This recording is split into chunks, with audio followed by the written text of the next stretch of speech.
نحمده ونصلي على رسوله الكريم اما بعد فاعوذ بالله من الشیطان الرجیم بسم اللہ الرحمن الرحیم۔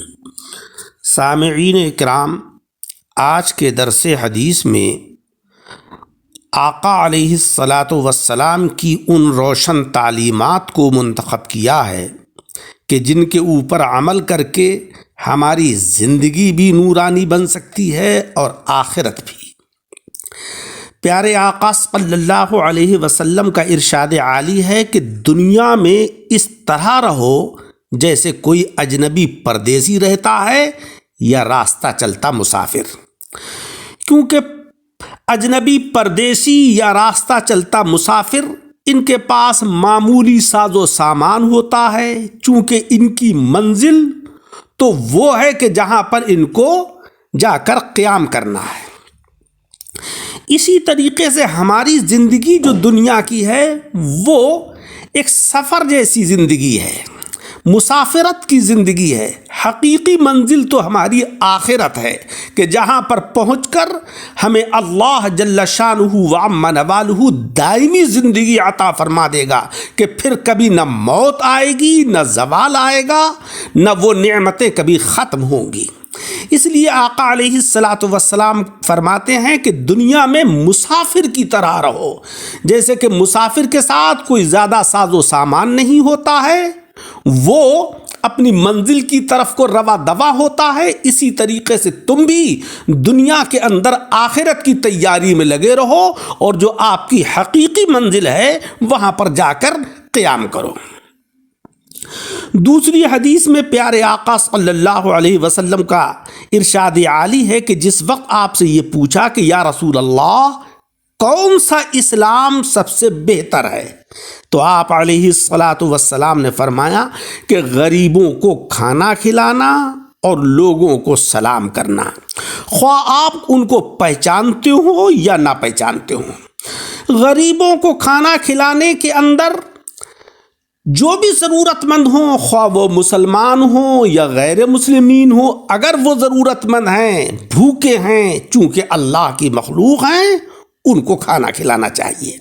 سب سے پہلے اعز و اقارب اگر ضرورت مند ہیں تو ان کی ضرورتوں کا خیال کرنا چاہیے، کیونکہ اس میں ڈبل ثواب ملتا ہے، صدقے کا بھی ملتا ہے اور صلہ رحمی کا بھی ملتا ہے۔ اور سلام کرنے کے متعلق پیارے آقا علیہ الصلاۃ والسلام کا ارشاد ہے کہ آپ سلام کو رائج کیجئے، یہ مت دیکھیے کہ آپ کسی کو جانتے ہیں یا نہیں جانتے ہیں۔ افشوا السلام، سلام کو عام کیجئے، کیونکہ سلام کرنے سے آپس میں محبت اور اتفاق پیدا ہوتا ہے، دلوں کی کدورت دور ہوتی ہے، آپس میں پیار پیدا ہوتا ہے۔ تیسری حدیث ہے جناب رسول مکرم صلی اللہ علیہ وسلم نے فرمایا کہ اس قوم پر اللہ تعالیٰ کی رحمت نازل نہیں ہوتی جس میں رشتے ناطے کو توڑنے والا ہو۔ لہذا رشتے اور ناطے کو نہیں توڑنا چاہیے۔ آج یہ بیماری عام ہے کہ ذرا سی کوئی بات ہوئی تو رشتہ ختم کرنے کا پہلا اعلان ہوتا ہے، یہ رشتہ نہیں توڑنا چاہیے۔ آپس میں اتحاد اور اتفاق اور محبت سے رہنا چاہیے۔ قطع تعلقی یہ بہت بڑی بلا ہے اور اللہ کی رحمت سے دوری کا سبب ہے۔ جناب رسول مکرم صلی اللہ علیہ وسلم نے فرمایا کہ مومن جب تک جنت میں نہیں داخل ہوگا جب تک کہ اس نے جس سے رشتہ قطع کیا ہے، رشتہ توڑا ہے، ناتا توڑا ہے، اس کو منع نہیں لے گا، اس سے راضی نامہ نہیں ہو جائے گا۔ لہذا عزیزو، دنیا کی زندگی کے اندر بھی ہمیں یہ چاہیے کہ ہم پیار و محبت سے رہیں، رشتوں اور ناتوں کو توڑے نہیں۔ آقا علیہ الصلاۃ والسلام فرماتے ہیں کہ لوگوں پر ایک ایسا زمانہ آنے والا ہے کہ آدمی کو اس کی پرواہ ہی نہیں ہوگی کہ روزی حلال طریقے سے کمائی ہے یا حرام طریقے سے کمائی ہے۔ عزیزو، آج یہی دور ہے کہ ہم سود کے کاروبار میں ملوث ہیں، بے ایمانی اور چوری کے کام میں ملوث ہیں، اور کم ناپنے، کم تولنے، ان کاموں میں مبتلا ہے، رشوت خوری کے اندر مبتلا ہے۔ ہمیں یہ چاہیے کہ ان بری کمائیوں سے ہم محفوظ رہیں تاکہ اللہ جل شانہ و عم نوالہ ہمیں دنیا کے اندر بھی عزت و وقار عطا فرمائے اور آخرت میں سرخروی عطا فرمائے۔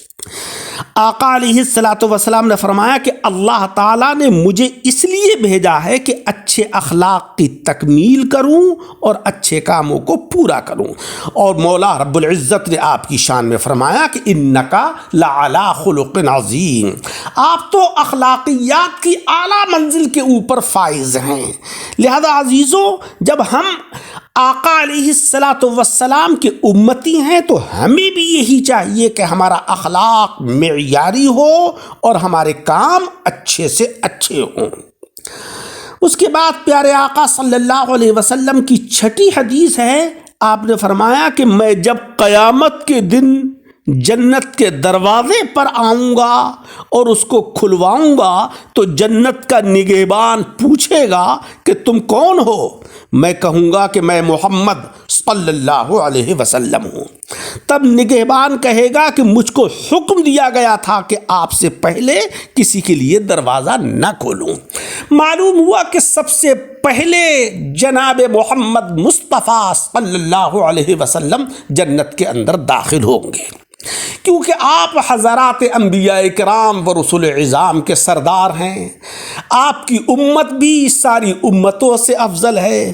لہذا عزیزوں، اللہ تبارک و تعالیٰ کا لاکھ لاکھ شکر ہے کہ مولا رب العزت نے ہمیں پیارے آقا صلی اللہ علیہ وسلم کا امتی بنایا ہے۔ لہذا ہمیں یہ چاہیے کہ ہم حضور علیہ الصلاۃ والسلام کی تعلیمات کو اپنائیں، ان کے اوپر عمل کریں، تاکہ ہماری زندگی بھی بہترین سے بہترین ہو جائے اور آخرت کے اندر ہمیں فلاح اور کامیابی ہو۔ اللہ تعالیٰ عمل کی توفیق عطا فرمائے۔ درس کو سن کر احباب کے ساتھ شیئر کریں اور ہمارے یوٹیوب چینل دعوت حق درس حدیث کو لائک اور سبسکرائب